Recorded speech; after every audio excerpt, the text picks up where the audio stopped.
Oke, proses performance testing itu biasanya dilakukan beberapa tahap ya dari si tim engineer atau QA engineer gitu. Nah, kita akan coba lihat step by step-nya itu seperti apa ya. Jadi yang pertama itu kita akan menentukan scope-nya dulu ya dalam fase planning ya. Aplikasi mana yang akan kita performance test, kemudian kita tentukan scope endpoint-nya mana aja atau halamannya mana aja, kemudian kita tentukan threshold atau metrik beban yang dimau seperti apa, kemudian durasinya seberapa lama. Nah, kita perlu tahu dulu itu. Jadi nggak asal kita performance test tapi kita nggak tahu sebenarnya threshold yang dimau tuh seberapa banyak gitu. Kemudian baru kita akan melakukan pembuatan skenario test ya. Jadi kita akan tulis skenario testnya sesuai dengan scope yang sudah ditentukan di fase pertama.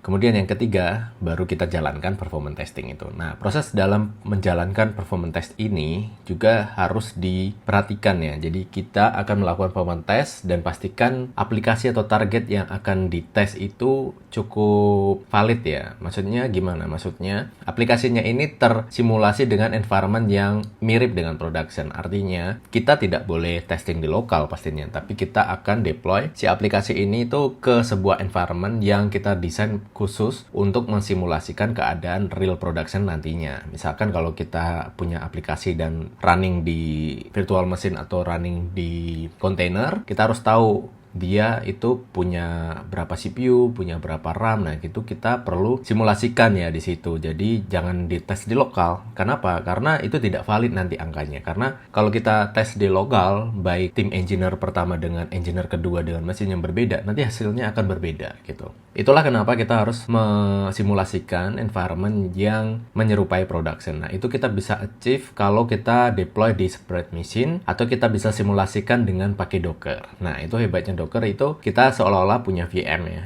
Jadi kita bisa atur CPU-nya berapa, kemudian RAM-nya berapa, itu bisa kita atur. Jadi itu baru bisa kita lakukan di lokal ya. Kalau memang opsi untuk beda mesin itu tidak possible, kita bisa simulasikan di Docker. Jadi meskipun nanti dites di beda mesin, tim A dan tim B, jadi kemungkinan perbedaan itu sangat bisa minim ya, karena kita isolate kan. Kalau kita pakai Docker dari resource allocation-nya kita juga udah define sekian, CPU-nya sekian, RAM-nya sekian. Ketika kita pindahkan image-nya pun juga akan sama ya. Jadi build-nya juga sama. Itulah manfaatnya kita menggunakan Docker. Kita bisa simulasikan dan isolate si environment si aplikasi atau website itu. Baru kita jalankan tes di target tersebut.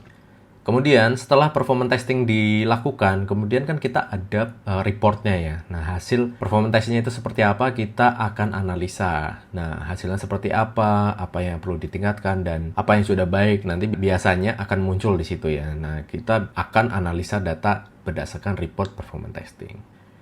Nah, kalau misalkan ada tindakan lanjut yang perlu dioptimize dari hasil performance testing, nah biasanya kita akan melakukan perbaikan ya, atau peningkatan untuk bisa achieve scope yang dimau yang di tahap pertama tadi ya. Misalkan kita sudah mendefine aplikasi atau website kita harus mampu menangani 100 user per second atau 100 RPS gitu. Apa itu RPS? Nanti kita bahas di slide berikutnya ya. Jadi kita sudah paham batasan-batasan apa yang terjadi di aplikasi atau website kita, kemudian apa yang bisa dilakukan untuk improve, dan kita coba retest lagi ya, kita performance test lagi hasilnya seperti apa. Dan kalau sudah memenuhi dari scope yang tadi di define, berarti kita udah lolos gitu. Nah, biasanya di best practice gua beberapa di tech company itu biasanya kayak gitu. Jadi kita build something atau enhance something, kita akan terus melakukan performance testing karena kita punya standar. Misalkan semua API atau endpoint yang kita develop ke user atau ke public itu harus minimum misalkan 100 RPS kayak gitu. Nah, setiap ada perubahan atau ada changes di situ, kita performance testing lagi, memastikan semua tetap berada di optimum